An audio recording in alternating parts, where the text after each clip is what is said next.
এটা বলা হয়েছে অন্য একটা দেশকে সার্ভ করার জন্য। একদিকে তামিম ইকবালের পক্ষে মানববন্ধন, বিসিবি পরিচালক নাজমুল ইসলাম তামিমকে ভারতীয় এজেন্ট বলায় তার নিজ শহর চট্টগ্রামে ভক্তদের ক্ষোভ। সে সময় বোর্ডের আরেক পরিচালক সরব সাবেক অধিনায়কের বিরুদ্ধে। এটা ওনার ব্যক্তিগত মতামত, এটা ওনার ব্যক্তিগত ওয়ালে দিয়েছে, সেখানে বিসিবির ডাইরেক্টর হিসেবে তিনি তাকে উল্লেখ করেন নাই। আপনি ইট মারলে তো পাটকেল খাইতে হবে, ওটাই হচ্ছে, আর কিছু না। আপনি যদি আমরা 25 জন ডিরেক্টর আছি, আরেকজন 26 নম্বর ডাইরেক্টর যদি এসে বলে বোর্ড ভেঙে দিব, এই বোর্ড অবৈধ, এ বোর্ড আমি মানি না, কিন্তু এই বোর্ডের সাথে ফাঁকে ফাঁকে ব্যবসাও করে উনি। শোকজের যে ব্যাপারটা, সেরকম কোনো শোকজ করা হয়নি।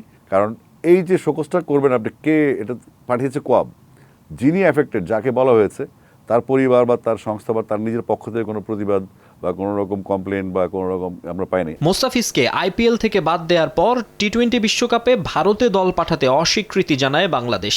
ভেন্যু পরিবর্তনে আইসিসির কাছে পাঠানো হয় চিঠি। বিশ্ব ক্রিকেটের নিয়ন্ত্রক সংস্থার চূড়ান্ত জবাবের অপেক্ষায় বিসিবি। সম্প্রতি এ বিষয়ে বোর্ডের সিদ্ধান্তের সমালোচনা করেন তামিম। 95% কিন্তু ফাইন্যান্স কিন্তু আইসিসি থেকেই আসে।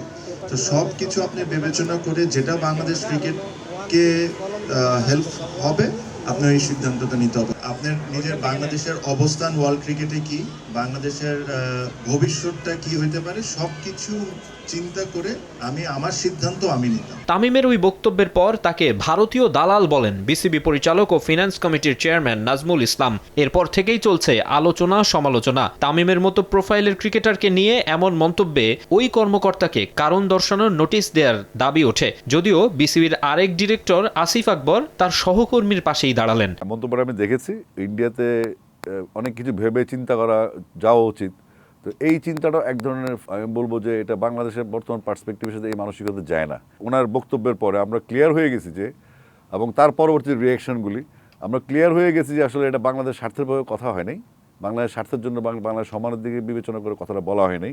অন্য একটা দেশের এজেন্ডা বাস্তবায়নের মতো কথাটা হয়েছে, যেটা অত্যন্ত নতজানু, যেটা আমাদের সাথে এখন যায় না। দু একদিনের মধ্যেই আইসিসির চিঠির জবাবের আশায় বিসিবি। এর মাঝে গুঞ্জন বাংলাদেশের ম্যাচ আয়োজনে নাকি আগ্রহ দেখিয়েছে পাকিস্তান। সে গুঞ্জন উড়িয়ে দিয়েছেন বিসিবি পরিচালক। এটা আসলে ভেন্যু তো বিশ্বকাপের দুইটা, ইন্ডিয়া শ্রীলঙ্কা। পাকিস্তানের মাঝে মধ্যে তারা একটু বেশি উৎসাহী হয়ে যায়। হ্যাঁ, এটাতে আমরাও নিচ্ছি না, কারণ অথেন্টিক কোনো খবর আমার কাছে নাই। মানে আমি যে ইন্ডিয়া যাবো না তার মানে পাকিস্তান যাবো, এটা কিন্তু ঠিক না। তবে ভারতে না খেলার বিষয়ে নিজেদের সিদ্ধান্তে অনড় থাকবে বাংলাদেশ। মাকসুম আলম খান, সময় সংবাদ, ঢাকা।